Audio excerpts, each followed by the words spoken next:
आता वळूया आजच्या चर्चेच्या मुद्द्याकडे। मंडळी, 20 जुलैच्या सकाळी दिल्लीच्या रस्त्यांवर आपल्या न्याय आणि हक्कासाठी या देशातली तरुणाई उतरली। त्यावेळी विद्यार्थ्यांवर ज्या प्रकारे पोलिसांच्या लाठ्या काठ्या बरसल्या त्याने देशाच्या विवेक बुद्धीला नक्की हादरा बसला। विद्यार्थ्यांना शिक्षण मंत्र्यांचा राजीनामा हवाय, त्यासाठी आंदोलन पुकारलं गेलं, पण त्याला हिंसेचं गालबोट लागलं। तरुणाईला रोखण्यासाठी लाठीचार्ज झाला, यावेळी तोडफोड दगडफेक झाली। पण प्रश्न आहे, हे खरोखरच टाळता आलं नसतं का? आज आपल्या न्याय हक्कांसाठी आक्रोश करणाऱ्या विद्यार्थ्यांना कुणी नौटंकी म्हणतंय, कुणी थेट त्यांना दहशतवादी ठरवू पाहतंय। खरंच हे योग्य आहे का? हो, हे खरं आहे की कोणत्याही मोठ्या आंदोलनामध्ये स्वतःची पोळी भाजून घेणारे समाजकंटक शिरकाव करत असतात। शिवाय कोणी अजेंडे घेऊन आले असतील, कोणी आपले झेंडे घेऊन आले असतील, कोणी घोषणा दिल्या असतील चुकीच्या, पण त्याच आंदोलनात आपल्या काळजाचा तुकडा गमावलेले पालक सुद्धा होते। सामान्य कुटुंबातला कुठलाही झेंडा नसलेले, अजेंडा नसलेले तरुण होते, विद्यार्थी होते, विद्यार्थिनी होत्या। हे मान्य करणार की नाही? क्षणभर आपण हा युक्तिवाद मान्य करू की यात कॉर्पोरेट पार्टीचा काहीतरी राजकीय अजेंडा असेल, विरोधक या सगळ्या मुद्द्याचं राजकारण करत असतील। ठीक आहे, त्यांचं नका ऐकू, पण या देशातल्या पालकांच्या मनात आज राग आहे, संताप आहे, एक अन्यायाची भावना आहे, अस्वस्थता आहे। त्याची ती भावना कोण ऐकणार? जर सरकार कुणाचंच ऐकणार नसेल तर या मुलांचा प्रश्न कोण मांडणार आहे? अरे, ज्यांनी पोलिसांच्या लाठ्यांचा मार खाताना सुद्धा आपले जोडलेले हात सोडले नाहीत, ती मुलं दहशतवादी असू शकतात का? आपल्या मुलाच्या सुरक्षित भविष्यासाठी रस्त्यावर उतरलेली आई दहशतवादी असते का? हो, रात्रंदिवस कष्ट करून आपल्या लेकराला शिकवणाऱ्या आई बापांनी शेवटी न्याय मागायचा तरी कुणाकडे, हा त्यांचा सवाल आहे ना। विद्यार्थ्यांनी आपलं दुःख मांडायचं तरी कुणाच्या समोर? आणि जर संवादाचे दरवाजे बंद असतील तर मग तरुणाईने कोणता मार्ग निवडायचा? लोकशाही म्हणजे फक्त निवडणुका नाहीयेत, लोकशाही म्हणजे संवाद आहे, संवाद। लोकशाही म्हणजे मतभेद ऐकून घेण्याची ताकद आहे, लोकशाही म्हणजे असहमतीला सुद्धा सन्मान देण्याची संस्कृती आहे। आज गरज आहे या विद्यार्थ्यांना शत्रू मानण्याची नाही, त्यांच्या समोर बसून त्यांचं म्हणणं ऐकण्याची। कारण हे विद्यार्थी या देशाचं उद्याचं भविष्य आहेत, उद्याचा भारत हे लोक घडवणार आहेत। आज त्यांच्या अंगावर उठलेले वळ कदाचित पुढच्या काही दिवसात मिटतील, पण त्यांच्या मनावर ज्या जखमा झाल्या त्या जखमांचं काय, हा सवाल। आज त्यांच्या हातात दगड नको आहेत, पुस्तकं हवी आहेत, त्यांच्या डोळ्यात अश्रू नको आहेत, उद्याची स्वप्न हवी आहेत, या उज्ज्वल अशा भारताची स्वप्न हवी आहे। सत्तेचा सर्वात मोठा विजय विरोधकांना नमवण्यात नाही, त्यांना हरवण्यात नाही, स्वतःच्या नागरिकांचा विश्वास, त्यांचं मन जिंकण्यात असतो। आणि विश्वास जिंकायचा असेल तर तो लाठीनं नाही, संवादानं जिंकावा लागतो। आणि आज हे सगळं सांगण्याची वेळ आहे। आणि म्हणूनच आज संपूर्ण देशामध्ये या सगळ्या मुद्द्याची अस्वस्थता आहे, ठग आहे। प्रत्येक ठिकाणी, गल्ली बोळात, गाव खेड्यात, वाडी वस्तीवर सगळीकडे आज या मुद्द्याची चर्चा आहे। नाही आवडलं लोकांना ज्या पद्धतीनं पोरांना सटकून काढलं गेलं, मारलं गेलं। आज या चर्चेत सहभागी होण्यासाठी मान्यवर पाहुणे आपल्या सोबत असतील। मी सुरुवातीलाच आपल्याला सांगितलं त्याप्रमाणे आजच्या या चर्चेत सहभागी होण्यासाठी रोज जे चेहरे तुम्हाला या चर्चेमध्ये प्रवक्ते म्हणून दिसतात, ते प्रवक्ते आज नाहीयेत। मुद्दाम या चर्चेत सहभागी होण्यासाठी सगळी यंग ब्रिगेड या महाराष्ट्रातली आपण चर्चेला बोलवलेली आहे। हे विद्यार्थ्यांचे प्रतिनिधी आहेत, वेगवेगळ्या राजकीय पक्षांच्या वेगवेगळ्या विचारधारांचे हे असले, यात कवी आहेत, लेखक आहेत, राजकीय कार्यकर्ते आहेत, सगळे। या देशातल्या आणि राज्यातल्या तरुणांचा जो आवाज आहे, तो आवाज आपल्यापर्यंत पोहोचवण्याचा हा प्रयत्न आज बडे मुद्देच्या माध्यमातून आहे। आणि म्हणूनच आज या सगळ्या विद्यार्थी प्रतिनिधींना, लेखकांना, कवींना आज आपण ब्लॉगर यांना इथं बोलवलंय. युवा लेखक वैभव छाया आपल्या सोबत आहेत. वैभव, खूप स्वागत आहे तुमचं. युवा कवी चल दंगल पाहू म्हणणारे डॉक्टर स्वप्नील चौधरी आहेत, स्वतः डॉक्टर आहेत. आज त्यांची काय भावना आहे ती आपल्याला त्यांच्याकडून ऐकायची आहे. युवा ब्लॉगर सातत्याने या विषयावरती विद्यार्थ्यांचा जी भावना आहे मनातली ती भावना मांडणारे रविकुमार कराड आपल्यासोबत आहेत. रवी, तुमचंही स्वागत आहे. आपल्यासोबत पुरोगामी विद्यार्थी संघटनेचे प्रदेशाध्यक्ष ॲडव्होकेट साम्या कोरडे सुद्धा जोडले गेलेले आहेत. साम्या, तुझंही स्वागत आहे. आपल्यासोबत महाराष्ट्र प्रदेश काँग्रेसचे सचिव, युवा नेता अक्षय राऊत सुद्धा आहेत. अक्षय, तुमचंही स्वागत आहे. आपल्यासोबत अखिल भारतीय विद्यार्थी परिषदेचे प्रदेश मंत्री अथर्व कुलकर्णी सुद्धा जोडले गेलेले आहेत. अथर्व, तुमचं सुद्धा स्वागत आहे. मी चर्चेची सुरुवात करणार आहे ती अक्षय तुमच्यापासून. काही वेळापूर्वी तुमच्या प्रमुख नेत्यांना अटक करण्यात आली. आज त्या आंदोलनामध्ये उतरले, पण एक विद्यार्थी नेता म्हणून या काल दिल्लीच्या रस्त्यावर घडलेल्या राजकीय रणकंदनाबद्दल, विद्यार्थ्यांच्या आंदोलनाबद्दल नेमकी काय भावना आहे? तुम्हाला असं वाटतं का की खरंच हे सगळं टाळता आलं असतं?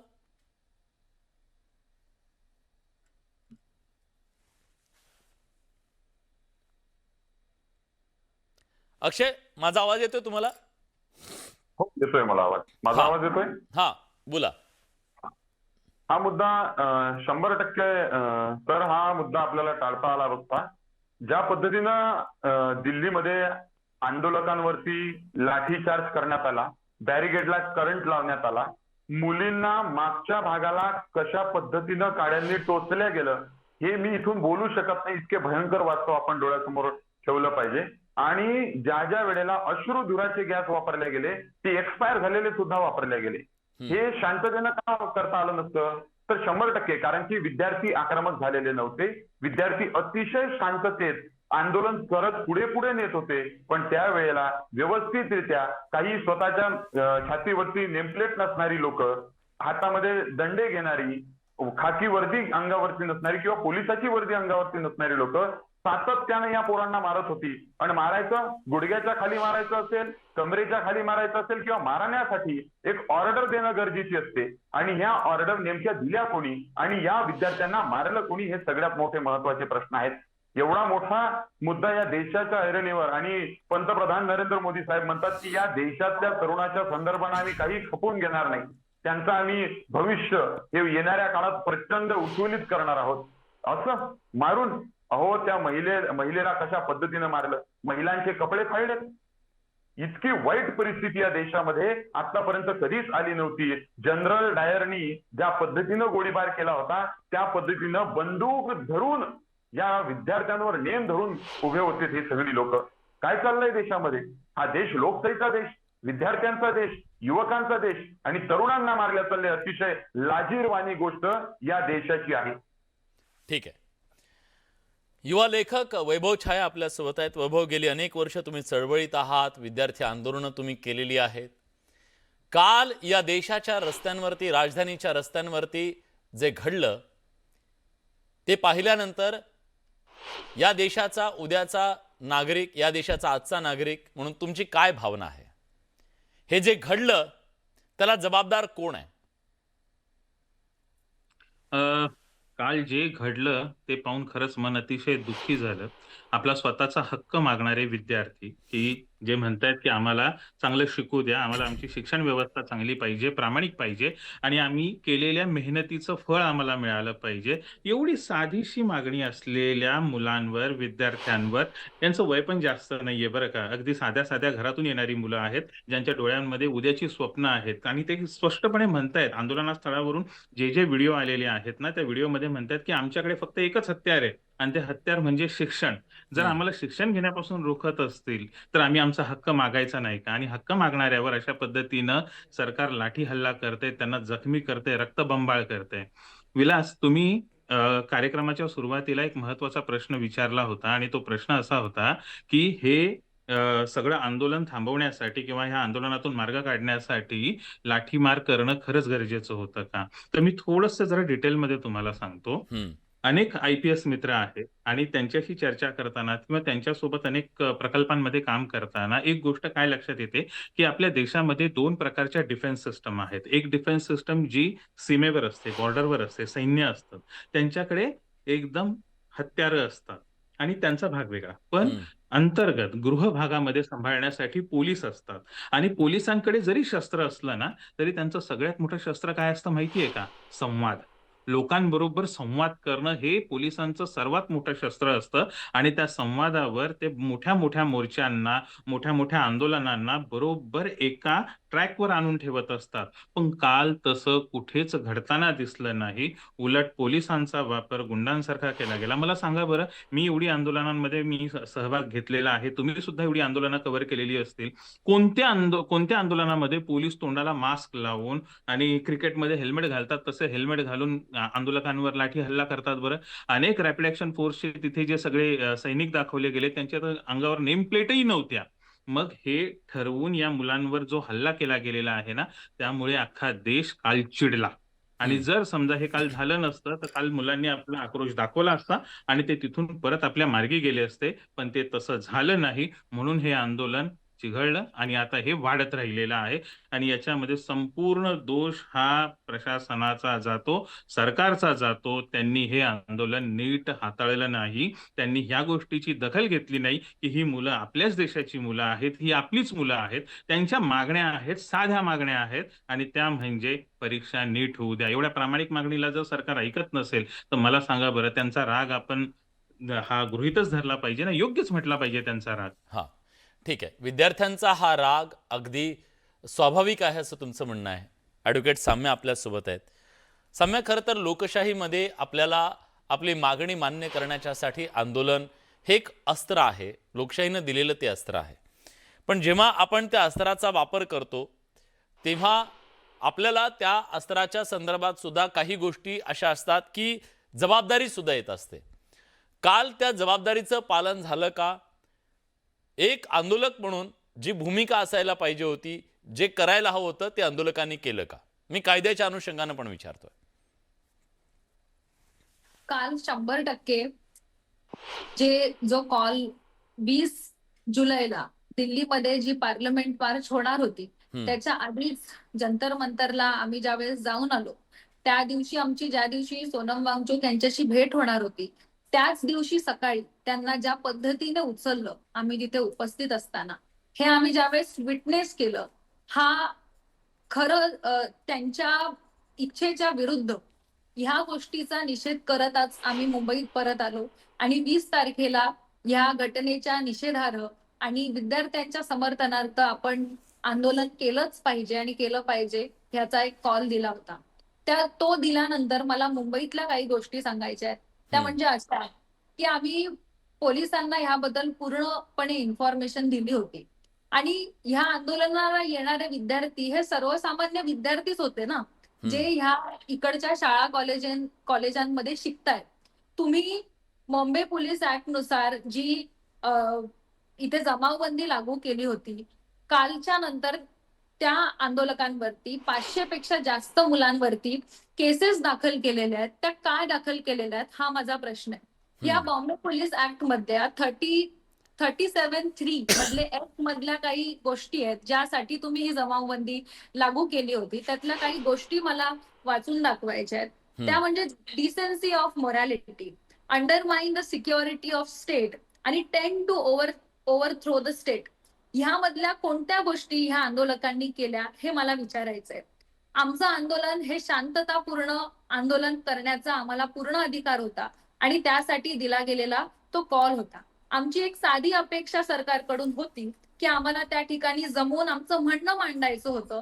पण जे काल चित्र मुंबईमध्ये दिसलं की आयोजकांच्या घरापर्यंत काल पोलीस पोहोचले, माझ्या घरापर्यंत आणि इतर आयोजकांच्या घरापर्यंत पोलीस काल सकाळी 9 वाजता पोहोचले होते आणि जवळपास 12 तासांपेक्षा जास्त वेळ मी स्वतः पोलिसांच्या ताब्यामध्ये होती.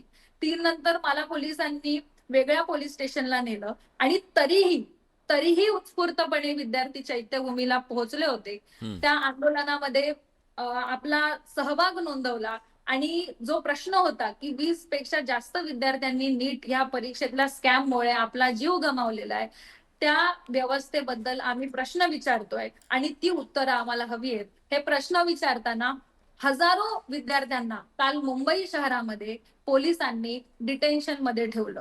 त्यांना काल रात्री 3 वाजता व्हॉट्सअपच्या माध्यमातून नोटिसेस पाठवण्यात आल्या. आज सकाळपासून मी शिवाजी पार्क पोलीस स्टेशन पासून ते वकिलांना भेटण्याचं काम करते की ह्या मुलांवरती FIR रजिस्टर केल्या गेलेल्या आहेत आणि त्यांना पोलीस स्टेशनला बोलवून टेक्निकली त्यांची अरेस्ट सुद्धा त्यांनी नोंदवलेली आहे. बेलेबल ऑफेन्स असल्यामुळे त्यांना तिथून सोडून दिलेलं आहे. पण हे कोणत्या प्रकारचं दबाव तंत्र आज सरकार वापरतंय की आंदोलकांना आंदोलन स्थळापर्यंत पोहोचूच न देणं आणि जे पोहोचलेले आहेत त्यांना ह्या देशातल्या विद्यार्थ्यांना आतंकवादी आणि दहशतवाद्यांसारखी ट्रीटमेंट देणं, हे कोणते नवीन कायदे ह्या महाराष्ट्र राज्यामध्ये आहेत हे मला विचारायचंय. मी विचारतो. हे तेच महाराष्ट्र राज्य आहे ज्यामध्ये संयुक्त महाराष्ट्राच्या लढ्यासाठी क्रांतिकारकांनी इतिहास रचला आणि आज त्याच महाराष्ट्रामध्ये आम्हाला आवाज उठवण्यासाठी सुद्धा परवानगी नाही का, हे मला विचारायचंय. आणि त्यामुळे हे जे काल घडलं ते सगळ्यांनी बघितलं. आज सुद्धा शिवाजी पार्क मध्ये मुलं पोहोचली होती, त्यांनी आंदोलन केलं. आज सुद्धा मुलांना डिटेन केलंय. आज सुद्धा मुलांवरती केसेस फाईल केलेल्या आहेत. आज सुद्धा आम्ही तिथे पोहोचतोय आणि त्यांच्याशी बोलण्याचा प्रयत्न करतोय. आता पुन्हा महाराष्ट्र सरकार जे आहे ते हे लावणार आहे, जमावबंदीचे आदेश देणार आहे. ही जमावबंदी तुम्ही कोणासाठी करताय हा आमचा प्रश्न आहे. या लोकशाहीमध्ये मी विचारतो साम्य, आपल्यासोबत अभाविपचे प्रदेश मंत्री आहेत अथर्व कुलकर्णी. अथर्व, मुद्दा हा आहे, या महाराष्ट्रातल्या आणि देशातल्या सगळ्यांना माहिती आहे अभाविपचं काम काय. तुम्ही कायम विद्यार्थ्यांच्या प्रश्नांसाठी झगडत असता, आंदोलन करत असता, सगळ्या गोष्टी तुम्ही आतापर्यंत केलेल्या आहेत.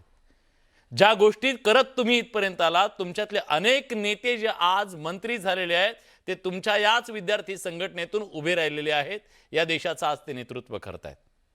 मग आज त्याच लोकांना या विद्यार्थ्यांचा आवाज दडपावा असं का वाटतोय? का त्यांना आंदोलन नकोसं झालेलं आहे? हा सवाल आता साम्यानं विचारला.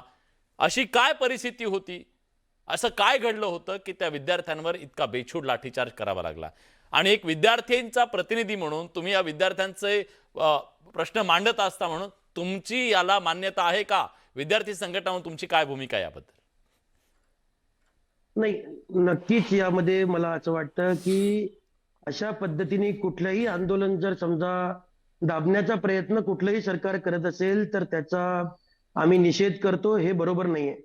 परंतु हे असताना आपल्याला एक लक्षात घ्यावं लागेल की सुरुवातीला हे आंदोलन जे नीटच्यामुळं सुरू झालं होतं, नीट पेपर फुटी झाली आणि त्यानंतर जे आंदोलन सुरू झालं त्या आंदोलनाला आता काही अँटी नॅशनल एलिमेंट्सनी हायजॅक केलाय का हे सुद्धा बघण्याची गरज याच्यामध्ये आहे. कारण जर आपण बघितलं तर याच्यामध्ये लोकशाहीच्या विषयामध्ये अतिशय अभद्र भाषेमध्ये टिप्पणी केलेल्या काही गोष्टी ज्या आहेत या आंदोलनामध्ये आपल्याला बघायला मिळत आहेत. आपण जर बघितलं तर याच आंदोलनामध्ये अशा काही ज्या अरुंधती रॉय सारख्या ज्या महिला आहेत ज्यांचे याकूब मेमन सोबतचे फोटोज आहेत, या जाऊन त्या ठिकाणी या आंदोलनाला पाठिंबा देत आहेत. त्यासोबत जर आपण बघितलं त्या ठिकाणी तर एक व्हॉट्सअप चॅट, आता त्याची पुष्टी आपल्याला करावी लागेल, पण किसी की मौत होती है तो सरकार पे ज्यादा प्रेशर आएगा, अशा पद्धतीची जी व्हॉट्सअप चॅट आता सगळीकडे त्याचे स्क्रीनशॉट फिरतायत. संसद को उखाड़ फेंकेंगे, मोदी का ये आखिरी दिन है, मेरा लिंग मेरी मर्जी, सीता के पति का नाम लेकर नीता के पति का काम करना, अशा पद्धतीच्या या ज्या अभद्र टिप्पण्या या आंदोलनामधून करण्यात येत आहेत. मला सांगा, त्याची शिक्षा सामान्य विद्यार्थ्यांना बडवून करणार, त्याची शिक्षा सामान्य विद्यार्थ्यांना बडवणार ज्यांच्या हातात कुठल्याही आंदोलन, मला सांगा, ज्यांना बडवलं गेलं, ज्यांच्यावर लाठीचार्ज झाला, त्यांनी हे सगळं केलं होतं? 100% त्याची चौकशी करावी लागेल. या सगळ्या चौकशी करण्याच्या आधी शिक्षा नाही, शिक्षा मी सांगतोच आहे ना की अशा पद्धतीने आंदोलन दाबण्याचा प्रयत्न करणं चुकीचं आहे. पण हे बरोबर आहे का? औरंगजेबाचा फोटो आहे याच्यामध्ये. औरंगजेबाचा फोटो हातात घेऊन आंदोलन करतायत. त्याच्यावर कारवाई काय व्हायला संबंध हवी आहे ना, औरंगजेबाचा? त्याच्यावर कारवाई व्हायला हवी ना औरंगजेबाचा अथर्व. काय संबंध आहे आंदोलनाशी? कोण समर्थन या करताय अशा सगळ्या- गोष्टींचं? मग किती यांचा जणांवर काय दोष कारवाई होता? केली? या मुद्दा या पोलीस एक महिलांचा काय दोष एक होता? अथर्व ह्या 4 फोटो टाकून या देशातल्या कोट्यवधी लोकांचा जो प्रश्न आहे त्या प्रश्नाकडे दुर्लक्ष केलं जाणार, नाही ऐकलं जाणार, 100% या विद्यार्थ्यांना डायरेक्ट दहशतवादी म्हटलं जाणार, ह्यांचं काहीच ऐकायचं नाही, ह्यांचा प्रश्न अजिबात 100% महत्वाचा नाहीये. विलासजी, तुम्ही जर मला बोलण्याची संधी दिली हा, तर please मी बोला. पुढचे मुद्दे मांडू शकतो. हा, यात असं आहे की मी सुरुवातीलाच सांगितलं की विद्यार्थी आंदोलन कुठलंही असेल, कुठल्याही संघटनेने केलं तरी त्याच्याकडे संवेदनशीलतेने सरकारने बघितलं पाहिजे. विद्यार्थी आंदोलनांचा एक मोठा इतिहास या महाराष्ट्राला आणि देशाला राहिलेला आहे. या देशाच्या शिक्षण व्यवस्थेमध्ये आमूलाग्र बदल करण्यामध्ये विद्यार्थी आंदोलनांचा एक मोठा वाटा राहिलेला आहे. परंतु अशा प्रकारे जर या आंदोलनांमध्ये हस्तक्षेप करून जर समजा या सगळ्या याच्यामध्ये देशाची कायदा सुव्यवस्था बिघडवण्याचं काम जर कोणी करत असेल, जर समजा याच्यामध्ये कुठलाही राजकीय पक्ष आमच्यामध्ये समाविष्ट नाही असं जे सुरुवातीला सांगत होते, त्याच्यामध्ये आता इंडिया आघाडीच्या सर्व पक्षांचे नेते त्या ठिकाणी आंदोलनाला जाऊन पाठिंबा देत आहेत. त्या ठिकाणी लोकशाहीची थट्टा उडवण्याचं काम या पोस्टर्स मधनं केलं जातंय. या घोषणांचं काय रिलेव्हन्स आहे? या घोषणांचा या आंदोलनाशी काय संबंध आहे? नीटशी, धर्मेंद्र प्रधान, शिक्षण मंत्र्यांच्या राजीनाम्याशी या सगळ्या गोष्टींचा काय संबंध आहे? काश्मीरमध्ये 370 कलम लागू करायचं आहे, हे जे वक्तव्य त्या आंदोलनामध्ये केलं जात आहे. त्याचबरोबर औरंगजेबाचे फोटो दाखवले जात आहेत. अफजल गुरुचं औदात्यीकरण त्या आंदोलनामध्ये होत आहे. मग हे आंदोलन विद्यार्थ्यांचं राहिलेलं आहे का? याच्यामध्ये मी मला सांगा. विचारतो रविकुमार, मग एकच मिनिट, त्या हा. शिवराज मोठेगावकरांचं नाव का याच्यात घेतलं नाही? मनीषा हवालदारांचं नाव का घेतलं नाही कोणी? मनीषा अंधारेंचं नाव का घेत नाही? ज्यांच्या या पेपर फुटीमध्ये दोष आहेत त्यांची नावं कोणी घेत नाही. परंतु तुम्हाला या अशा तुम्हाला ज्या पद्धतीने मोठेगावकर बद्दल एवढा राग आहे ना अथर्व, मी सांगतो क्लास चालू आहे आता त्याचा. काय केलं तुम्ही? काय 100% केलं तुम्ही हे सांगा. शासनाचं अपयश- जेवढी हे- हिंमत आता ह्या सगळ्यांना बडवून काढण्यासाठी दाखवली, त्याचं साम्राज्य आज उभं आहे तिथं. जाहिराती करतो एवढ्या नाही, हे मोठमोठ्या. बघा, कोणालाही बडवून काढण्याच्या समर्थनात आम्ही नाही आणि आम्ही सरकारची बाजू सुद्धा मांडण्यासाठी आपल्या समोर आलेलो नाही. लक्षात घ्या, आम्ही एक त्रयस्थ विद्यार्थी संघटना आहे. मला सांगा, नीट पेपर फुटीच्या विषयात पहिली प्रेस नोट एबीव्हीपीने काढली, पहिलं आंदोलन एबीव्हीपीने केलं, 200 पेक्षा जास्त ठिकाणी निदर्शनं एबीव्हीपीने केली. अन्य कुठल्याही विद्यार्थी संघटना नव्हतं, पण त्याच्या मागे कुठलीही पॉलिटिकल आयडिओलॉजी नव्हती, पॉलिटिकल अजेंडा नव्हता. या आंदोलनामध्ये हे जरी याची सुरुवात विद्यार्थ्यांपासून झाली असली तरी हे आता हायजॅक करण्याचं ठीक आहे, काम मी हा प्रश्न ज्या- विचारतो. रविकुमारजी, खरंच हे आंदोलन आता हायजॅक झालंय का? हे आंदोलन आता कुठल्या तरी राजकीय अजेंड्याच्या तावडीत ताब्यात आणि जबड्यामध्ये अडकलं असा त्यांचा दावा आहे, म्हणून हे आंदोलन चुकीचं असं त्यांचं म्हणणं आहे. मला एक इथं विलासजी स्पष्ट करायचं आहे की तो जो औरंगजेबाचा कथित फोटो जे म्हणतायत, तर त्या फोटोला एडिट करून तिथं नरेंद्र मोदींचा फोटो लावलाय आणि बादशाह ए तबाही असं लिहिलेलं आहे. आणि त्याचा व्हिडिओ पण माझ्याकडे आहे आणि माझ्या फोटोमध्ये पण मी ते तुम्हाला पुरावा म्हणून सेंड पण करू शकतो. त्यामुळे अथर्व कुलकर्णींनी गोल पोस्ट तिकडे शिफ्ट करू नये, हिंदू मुस्लिमकडे, बरं का. ते मराठी मुलं होते आणि त्यांनी बादशाह तबाही म्हणून औरंगजेबाचा नाही तर नरेंद्र मोदींचा फोटो लावला होता. आणि मला सांगा विलासजी, काय धर्मेंद्र प्रधान काय एवढे लोक नेते का की त्यांचा राजीनामा घ्यायचा नाही? सीबीएसई मध्ये घोळ, युजीसीच्या गाईडलाईन्स चुकीच्या काढल्या, आज हे आंदोलन त्यांच्यामुळे चिघळलंय. मला सांगा, 3 चुका हा व्यक्ती करतो, ह्याला बसवण्यामध्ये, ह्याला तिथं ठेवण्यामध्ये असा कुठला नरेंद्र मोदींचा इंटरेस्ट दडलेला आहे? त्यांना काय मॅकेवेलियन प्रिन्स बनायचे का की मी कुणापुढे झुकेगा नाही?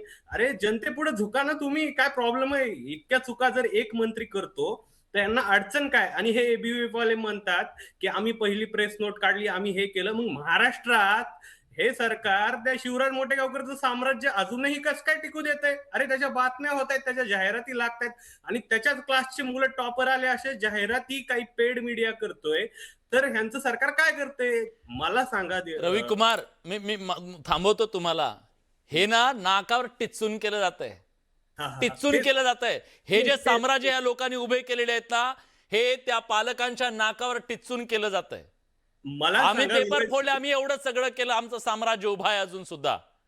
हो, मला सांगा विलासजी, हे छोटी मोठी घटना घडली तर हे बुलडोजर घेऊन जातात. मोठे गावकरच्या क्लास पर्यंत बुलडोजर जायची ह्यांची हिंमत का नाही?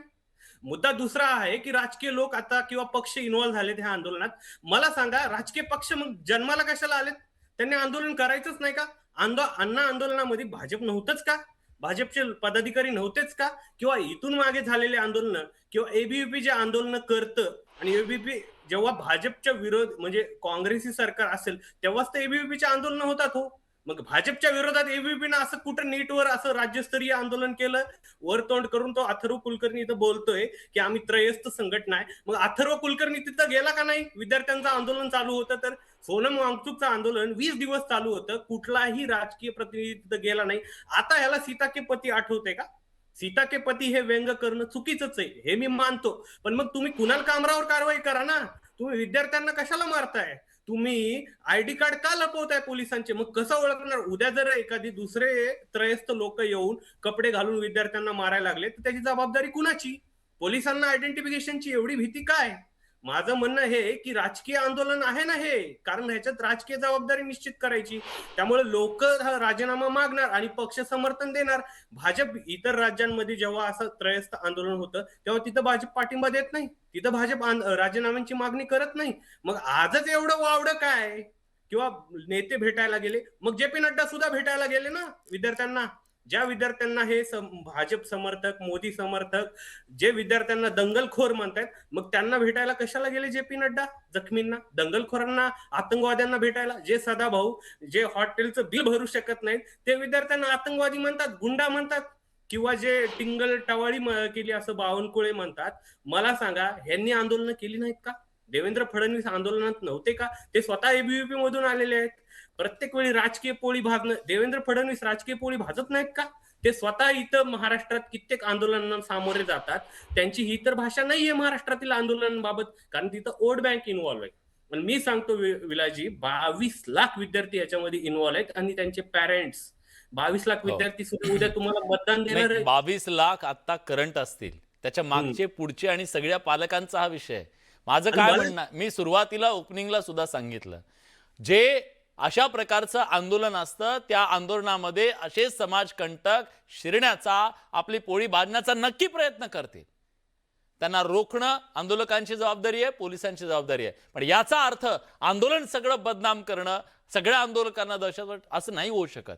या देशातल्या त्या हजारो लाखो कोट्यवधी जी लोक आहेत ना, त्यांच्या भावनांचा अनादर होता कामा नये. त्या स्वीकारल्या गेल्या पाहिजे. ठीक आहे, आपण मार्ग काढू, आपण त्याच्यावर करू. म्हणूनच डॉक्टर स्वप्नील, मला तुम्हाला विचारायचं आहे की आज ही वेळ, कदाचित संवाद जो आहे तो संवाद सुरू झाला असता, संवादाच्या फेऱ्या झाल्या असत्या. ठीक आहे, आंदोलकाची भूमिका रेटतात. आपल्या देशात काय आंदोलक आणि सरकार यांच्यामध्ये चर्चा झाली नाही असं नाहीये, होत असतात. पण कदाचित चर्चेची दारं खुली असती तर ही वेळ आली नसती. संवादाचा अभाव हे आजच्या परिस्थितीला जबाबदार आहे. आंदोलन हे शस्त्र संवादासाठी असतं. ज्यावेळेस तुमच्या मागण्या ऐकून घेतल्या जात नाही त्यावेळेस आंदोलनाचं शस्त्र उगारलं जातं. आणि मुळात हास्यास्पद सर हे वाटतं की ज्या देशाला स्वातंत्र्य मिळण्यासाठी आंदोलनाचा इतिहास आहे त्या देशामध्ये 75 वर्षानंतर इतक्या अमानवीपणे, अमानुषपणे अत्याचारासारखं, म्हणजे अगदी पोटामध्ये काठ्या टोचून काहींनी दावा केलाय की एक्सपायर झालेले गॅस डोळ्यात सोडून जर आंदोलन दडमण्यात येत असेल ना तर हे खूप दुर्दैवी आहे. आणि प्रत्येकाला पक्षाच्या नजरेतून पाहू नका हो. 22 लाख विद्यार्थी म्हणजे त्यांची कुटुंब सुद्धा याच्यामध्ये उद्ध्वस्त होत असतं, मानसिकरित्या ढासळत असतं. मोठेगावकर, मनीषा या 3-4 नावं घेऊन प्याद्यांवरती कारवाया करण्याची तुम्ही जी नाटकं लावली आहेत ना, घाव मुळावर घाला ना. ही सिस्टीम जिथून सुरू होते त्या धर्मेंद्र प्रधानला एकही मिनिटाचा वेळ आज मिळाला नाही विद्यार्थ्यांशी बोलायला की पत्रकारांशी बोलायला. मला अभिनंदन तुमचं करायचंय विलासजी, तुम्ही या मुद्द्याला हात घातलात. आणि एक कवी या नात्यानं थोडक्यात सांगतो की आता परिस्थिती अशी आली आहे, दिसतंय ते पाहून घ्या, सवय मौनाची लावून घ्या. दिसतंय ते पाहून घ्या, सवय मौनाची लावून घ्या. नशीब तुमचं घरदार, जमीन, माती, आभाळ अजून आहे टिकून. संस्था, आमदार, खासदार ऑलरेडी झालेत विकून. अहो, फुटण्यासाठी परीक्षा आणि मॅनेज होते नीट. काही दिवसांनी हे विकायलाही काढतील विद्यापीठ. आज विकायला या कंपन्या आहेत, उद्या आपलाच नंबर येईल तेव्हा काय कराल? बोलू नका, देशद्रोही ठराल. मला विचारायचं आहे, परदेश दौऱ्यात मेलोडी वाटणाऱ्या पंतप्रधानांना या लहान लेकरांच्या डोक्यातून रक्त येताना काहीच वाटत नसेल? काहीच वाटत नसेल? पोलिसांनो कोवळ्या जीवांवरती काठ्या मारताना तुमचं काहीच वाटत नसेल? पण पक्षाच्या चष्म्यातून पाहणाऱ्या नागरिकांनो आणि मौन राहणाऱ्या विद्यार्थ्यांनो, आज या लाठ्या त्या विद्यार्थ्यांवर आहे, उद्या आपल्या घरावरती येतील तेव्हा काय कराल? जाऊ द्या, बोलू नका, तुम्हीही देशद्रोही ठराल. तुम्हीही देशद्रोही ठराल. म्हणजे बोललं की देशद्रोही. संवादाची मार्ग बंद करायची आणि आवाज उठवला की देशद्रोहाचा शिक्का मारायचा. मुळात आंदोलन ही संज्ञा मिटवण्यासाठी हे सरकार काम करतंय. त्यांना ठाऊक आहे, आज जर या विद्यार्थ्यांशी चर्चा केली तर उद्या इथेनॉलवर चर्चा करावी लागेल, उद्या बेरोजगारीवर चर्चा करावी लागेल, उद्या पुन्हा भ्रष्टाचारावर चर्चा करावी लागेल. त्यामुळे एकही संधी संवादाची हे सरकार देत नाहीये. आता अक्षयने सांगितलं की का झुकत नाहीये, तो एक शेर फार सुंदर आहे की झुकना तो वही जो इंसान होता है, आकड़ तो मुर्दों की पहचान है. आणि जबाबदारीपूर्वक एक युवक म्हणून सांगतो, हे सरकार मुर्दाड, निर्जीव आणि असंवेदनशीलपणे आमच्याशी वागतंय. निषेध करतो मी याचा. खरं तर या सगळ्या अनुषंगाने एक मुद्दा अक्षय सातत्यानं सत्ताधाऱ्यांकडून तुमच्याबद्दल उपस्थित केला जातोय. ते आज नाही, प्रत्येक आंदोलनाच्या नंतर तुमच्याबद्दलचा तो प्रश्न उपस्थित केला जातोय. मला तो विचारायचा आहे, तुमची जी बाजू असेल ती तुम्ही मांडा. तुम्ही विद्यार्थ्यांच्या या आंदोलनाच्या पार्श्वभूमीवर आपल्या राजकीय पोळ्या भाजण्याचा प्रयत्न करताय, हा मूळ आक्षेप तुमच्यावरती आहे. तुमचे नेते आज रस्त्यावरती उतरले कारण त्यांना त्याच्यात मतं दिसत आहेत. हा आक्षेप आहे. मला तुमचं उत्तर हवंय. म्यूट आहात आपण. म्यूट करा प्लीज. आपण जो प्रश्न मला विचारलाय तो अतिशय महत्वाचा प्रश्न विचारलाय. आताच अथर्वजींनी मुद्दा मांडलेला होता की ही जी राजकीय पक्ष आहेत ही आपली पोळी भाजून घेण्यासाठी तिथे येतात. परंतु मी जाणीवपूर्वक सांगतो की आमचे नेते राहुल गांधी हे जाणीवपूर्वक त्या आंदोलनामध्ये गेले नाहीत. याचं कारण असं की भारतीय जनता पार्टीने, एबीव्हीपीने बरोबर कारण सांगितली असते की राहुल गांधींनी या आंदोलनाला पुढे केलेलं आहे. पण राहुल गांधी आणि भारतीय जनता पार्टी याच्यातला जर तुम्ही फरक पाहिला तर राहुल गांधी सातत्यानं विद्यार्थ्यांच्या हिताची गोष्टी करतात. छात्रों की गूंज या कार्यक्रमाला पुढे घेत शेतकऱ्यांचे पोरं जे शिकत होते त्या पोरांनी आत्महत्या केली, त्यांचे सुद्धा सातत्यानं मांडण्याचं काम छात्रों की गूंजच्या माध्यमातून राहुलजींनी केलेलं आहे. आमचा पक्ष हा कधीच मतांच्यासाठी राजकारण करत नाही.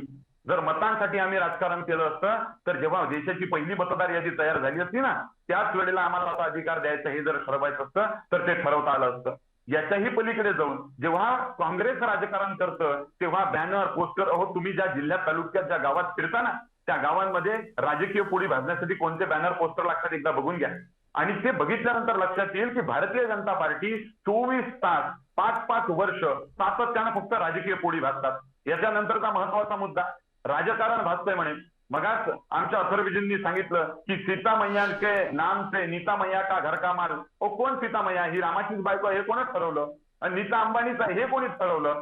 तर यांना मला विचारायचं आहे की हे नीता आणि हे सीता ही वेगळी सुद्धा असू शकते, याच्याकडे तुम्ही पहिले लक्ष द्या. आणि रामाच्या विषयी बोलत असताना प्रभू श्री रामाचं वचन आहे, रघुकुल रीत सदा चली आई, प्राण जाई पर वचन ना जाई. पण यांनी सातत्यानं वचन देऊन मारण्याचं काम केलं. मग 2 कोटी रोजगार कुठे गेले? आणि मोठे गावकऱ्यांचा जर प्रश्न असेल तर 15 लाख रुपये खात्यात घालू असे सांगणारे नरेंद्र मोदी, परंतु त्याच 15 लाख रुपयात पेपर फोडणारी ही व्यवस्था. आम्हाला प्रश्न विचारा वाटतो की राजकारण काँग्रेस नाही तर राजकारण बीजेपी करते. एबीव्हीपीची लोक आज अतिशय शांततेत बसून हे कारण करतायत. मला वाटतं की खरं राजकारण कोणी करत असेल तर ते काँग्रेस करते. शाळा सुरू केल्या, कॉलेजेस सुरू केले, शैक्षणिक व्यवस्था उभ्या केल्या, हे काँग्रेसने केलं. आणि नष्ट करणारी ही सगळी बीजेपी. माझ्याकडे वेळ कमी आहे. वैभव, मला तुम्हाला एक प्रश्न विचारायचा आहे. खरं तर हे आंदोलन जर अगदी सुरुवातीपासून आपण बघितलं तर ते एका कॉकरोच शब्दावरून सुरू झालं. त्याचा इतिहास आपल्याला माहिती आहे. त्यानंतर या आंदोलनाला म्हटलं गेलं हे लोक फक्त फॉलो करू शकतात. एक फॉलो करायला काय लागतं? दुसरं म्हटलं गेलं की हे आंदोलन लाईक, कमेंट आणि सोशल मीडिया पुरता मर्यादित आहे, हे काय पुढे होणार नाही. आंदोलन सुरू झालं तेव्हा सांगितलं ह्यांना फॉलो करणारे लाखो आहेत, आंदोलनाला मात्र 4 लोक सुद्धा नाही आहेत. म्हणून टिंगलटिवाडी झाली. एक प्रकारे राजकीय ताकद या आंदोलनाच्या मागे नाहीये आणि ती ताकद जोखण्यामध्ये सरकार कमी पडलं म्हणून याकडे दुर्लक्ष झालं. काय नेमकं कारण आहे की हे आंदोलन इतकं दुर्लक्षित झालं? अगदी अगदी अगदी आंदोलन दुर्लक्षित नाही झालेलं बरं का विलास, मी तुम्हाला खूप जबाबदारीने सांगतो, हे आंदोलन बिलकुल दुर्लक्षित झालेलं नाहीये, तर हे आंदोलन हेतू पुरस्सर दुर्लक्षित ठेवलं गेलेलं आहे. तसं मगाशी यांनी सांगितलं, कराड सरांनी आणि चौधरींनी पण सांगितलं ना, की जर समजा आता विद्यार्थ्यांच्या प्रश्नाला यांना जर उत्तर द्यावं लागलं ना, तर यांना महागाईच्या प्रश्नालाही उत्तर द्यावं लागणार आहे. आणि ह्या आंदोलनामध्ये एकदम वेगाने जी सगळी तरुणांची ताकद उतरलेली आहे ना, ती फक्त काही नीट परीक्षेसाठी नाही आलेली बरं का. आज भारतामध्ये 2026 मध्ये आतापर्यंतची रेकॉर्ड बेरोजगारी आहे, सगळ्यात हायएस्ट पीकवर असलेली बेरोजगारी आहे. इथे मिनिमम वेजेस जे 14 ते 16 हजार रुपये प्रत्येकाला मिळायला पाहिजेत ना, तेवढा पगारही तरुणांना मिळत नाहीये. अशा स्थितीमध्ये जिथे आपण बघतो पेट्रोलचा भाव पण इतका मोठ्या लेवलवर गेलेला आहे, हा सगळ्या प्रेशर कुकरमध्ये एकत्रितरित्या जमा झालेला जो प्रेशर होता ना, तो ब्लास्ट झालेला आहे. आणि सरकारला नेहमीसारखं काय वाटत होतं की बाबा सोशल मीडिया सारखं आहे, येतील 1-2 पोस्ट टाकतील आणि बाजूला होऊन जातील, आपोआप हे सगळं थंड होऊन जाईल. पण सरकार चुकलेलं आहे. सरकारला हे लक्षात नाही आलेलं की आता प्रत्येकाच्या घरापर्यंत हे सगळं संकट गेलेलं आहे, त्यांच्या जीवापर्यंत संकट गेलेलं आहे. आता मुलं आधी त्यांना असं वाटलं होतं, सरकारला असा अंदाज असावा की बाबा फक्त मुलं उतरतील, पण बऱ्याच मुलांनी आत्महत्या केल्या, विद्यार्थ्यांनी आत्महत्या केल्या. माणूस सगळं दुःख विसरतो, माणूस पोटचं दुःख विसरत नाही. एखाद्या आई वडिलांचा मूल जाणं, अगदी तानं मूल गेलं किंवा गर्भात असलेलं मूल गेलं तरी आई वडील महिनोन-महिने त्या शॉक मध्ये असतात. इथे हातातोंडाशी आलेली मुलं त्यांची गेलेली आहेत, जी मुलं उद्या कमावणार होती, त्यांचं नवीन आयुष्य उभं राहणार होती. या मुलांच्या आत्महत्या नाहीयेत, या संस्थात्मक हत्या आहेत. त्याला इन्स्टिट्यूशनल मर्डर म्हणतो आपण. आणि हे इन्स्टिट्यूशनल मर्डर रोहित वेमुलापासून सुरू झालेले होते, ते आजपर्यंत कायम चालत आलेले आहेत. तेव्हा एक विद्यार्थी आत्महत्या करत होता, आता जथ्याच्या जथ्याने विद्यार्थी आत्महत्या करतायत. आणि ती जबाबदारी सरकारची आहे. सरकार इतकं निर्ढवलेलं आहे, त्यांना सगळंच वाटतंय की सगळंच काही आमच्या हातात आहे, आमच्या मनाप्रमाणेच होईल, सगळ्या संस्था आमच्या हातात आहेत. त्यामुळे त्यांनी या आंदोलनाकडे निर्ढावलेपणाने दुर्लक्ष केलेलं आहे. ठीक आहे, मी अथर्व तुम्हाला विचारतोय, हे बघा की काल त्या आंदोलनामध्ये ते फुटेज तुम्ही बघितलं असेल. मी म्हणालो राजकीय अजेंडेवाले येतील, झेंडेवाले येतील, सगळं आहे, पण पोटचा गोळा ज्याने गमावला तो बाप जर त्या आंदोलनामध्ये म्हणत असेल की माझ्या पोराच्या मृत्यूला जो जबाबदार आहे त्याची जबाबदारी निश्चित करा, तर या लोकांना आम्ही दहशतवादी म्हणायचं, या लोकांना नौटंकी म्हणायचं? हे जे म्हटलं जातंय त्यामुळे तुमच्या एक विद्यार्थी संघटनेचा प्रतिनिधी म्हणून तुम्हाला चीड नाही येत या सगळ्या गोष्टींची? हे वेगळं नाही होऊ शकत आहे? हे विद्यार्थी वेगळे आहेत आणि आंदोलन वेगळे, बाकी इप्सित साध्य करायला आलेले वेगळे.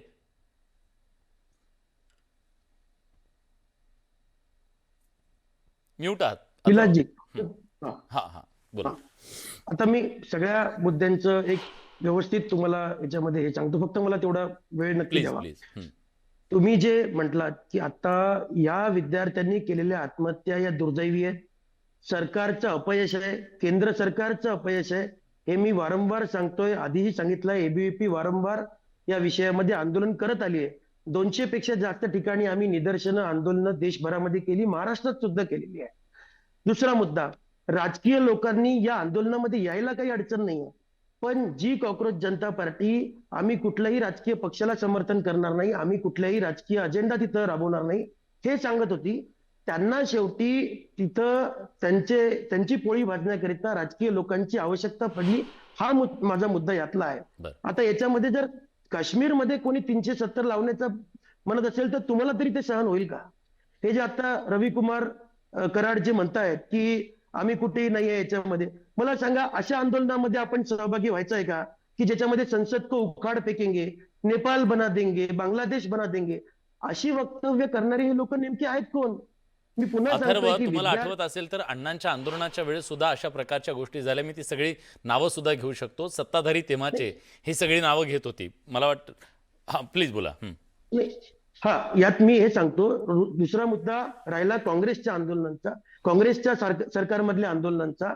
संयुक्त महाराष्ट्र आंदोलनामध्ये 106 लोकांवरती गोळीबार कोणी केला? महागुजरात आंदोलनामध्ये विद्यार्थ्यांवर गोळीबार कोणी केला? विमोचना समारंभमध्ये तो केरळमध्ये झालेल्या आंदोलनावर कोणी गोळीबार केला? करपात्री महाराज आणि साधूंचं जे आंदोलन सुरू होतं त्याच्यावरती गोळीबार कोणी केला? तिथं नक्षलवादी आणि डाव्यांच्या माध्यमातून बंगालमध्ये जे आंदोलन 1960-70 त्यांना घरी पाठवलंय लोकांनी त्याला त्याच्यासाठी. हा नाही, म्हणून मी सांगतोय, मी काही भाजपची बाजू मांडत नाहीये किंवा भाजप जे करते त्याला समर्थन पण करत नाही. आमचं एवढंच म्हणणं आहे की शेवटी आपल्याला याच्यातलं उद्दिष्ट काय आहे हे साध्य करण्यासाठी काम करावं लागेल. शिक्षण व्यवस्था मजबूत करण्यासाठी काम करावं लागेल. या ज्या विद्यार्थ्यांनी आत्महत्या केल्या त्याची नैतिक जबाबदारी ही ठरवावी लागेल, 100% ठरवावी लागेल आणि ते सरकारचीच जबाबदारी आहे. राजीनामा यामध्ये द्यावा काही की नाही म्हणजे आमचं- याची नैतिक जबाबदारी स्वीकारून, राजीव- या देशामध्ये अनेक उदाहरणं आहेत, त्याची नैतिक जबाबदारी स्वीकारून त्यांनी राजीनामा द्यावा की नाही? कारण मला वाटतं की त्याच्यात धर्मेंद्र प्रधानांनी राजीनामा दिल्यानंतर शिक्षण व्यवस्थेतले सगळे प्रश्न सुटत असतील तर नक्की त्यांनी राजीनामा द्यावा, काही अडचण नाही. परंतु याच्यामध्ये ब्युरोक्रॅट पण असं नाही होणार की या देशात आपण चुका केल्या. हा प्लीज बोला. हा, यामध्ये क्लासेसनी जे आता सुरू केलेलं आहे, एबीव्हीपी सगळ्यात जास्त आता क्लासेस कॉलेजेसच्या टायअप वरती काम करते. हे जे आता म्हणतात नाही, ब्लॉग लिहून सामाजिक काम होत नसतं, ग्राउंड वरती काम करावं लागतं. आज विद्यार्थी परिषद देशभरामध्ये प्रत्येक जिल्ह्यामध्ये प्रत्येक राज्यामध्ये आहे. राहुल गांधींचा उल्लेख या ठिकाणी केला. राहुल गांधींनी त्या आंदोलनामध्ये सहभाग घेतला नाही. बरं झालं सहभाग घेतला नाही, ते भाजपच्या बाजूने चाललं. जिथे जिथे राहुल गांधींचा सहभाग येतो ते सगळं भाजपच्या बाजूने पलटी मारून चाललं जातं. त्याच्यामुळे माझं असं म्हणणं आहे की या आंदोलनांकडे सरकारने संवेदनशीलतेने बघितलं पाहिजे. पण असं असताना सुद्धा या आंदोलनामध्ये जे उद्दिष्ट आहे ते भरकटवून जर काही लोक या आपल्या राजकीय पोळ्या भाजण्याचं काम जर त्याच्यामध्ये करत असतील आणि नीट शिक्षण खात्याचा संबंध नसलेल्या, म्हणजे ज्याला काय कुठलाही संबंध नाही, अशा गोष्टी त्या आंदोलनामध्ये आणत असतील, लोकशाहीची थट्टा करण्याच्या गोष्टी जर त्या आंदोलनामध्ये करत असतील तर कुठंतरी अशी आंदोलनं ही देशासाठी घातक आहेत. अशा आंदोलनांमध्ये हे जे मी तुमच्या या मताशी सहमत आहे की कुठल्याही देश विघातक गोष्ट ही लोकशाही पद्धतीनं सुरू असलेल्या आंदोलनात येता कामा नये आणि ती येत असेल तर त्याच्यावर कठोरातली कठोर शिक्षा ही झाली पाहिजे. त्याच्याबद्दल कुणाचंही दुमत नाही. पण लाठ्या काठ्या पडत असताना सुद्धा ज्यांचे जोडलेले हात सुटलेले नाही आहेत ना, त्यांना आम्ही दहशतवादी नाही म्हणू शकत. आणि ते म्हटलेलं ह्या देशाला नाही आवडणार. कारण इथल्या सामान्य माणसाच्या हातात एकच आहे, लोकशाही मार्गाने झगडत राहणं, मांडणं, भांडणं. आणि ते भांडायचं कुणाकडे, कारण मांडायचं कुणाकडे, तर या देशातल्या सरकारकडे, ज्यांना आपण मायबाप म्हणतो. मागावं मायबापाकडे लागतं आणि ते मागणं हा देशद्रोह नाही. आज या चर्चेमध्ये आपण सगळेजण आलात, आपल्या भूमिका मांडलात, त्याबद्दल सगळ्यांचे मनापासून आभार व्यक्त करतो. बघा प्रेक्षकांचं काय म्हणतं. आंदोलनावर केंद्र सरकार सकारात्मक निर्णय घेईल का? बघा प्रेक्षकांना काय वाटतंय. 26% लोकांना वाटतंय होय, 74% लोकांना वाटतंय नाही. त्यामुळे हा विश्वास निर्माण करणं हाच सगळ्यात मोठं आव्हान आज सरकारसमोर आहे. बडे मुद्देच्या चर्चेत आपण इथेच थांबतोय. धन्यवाद.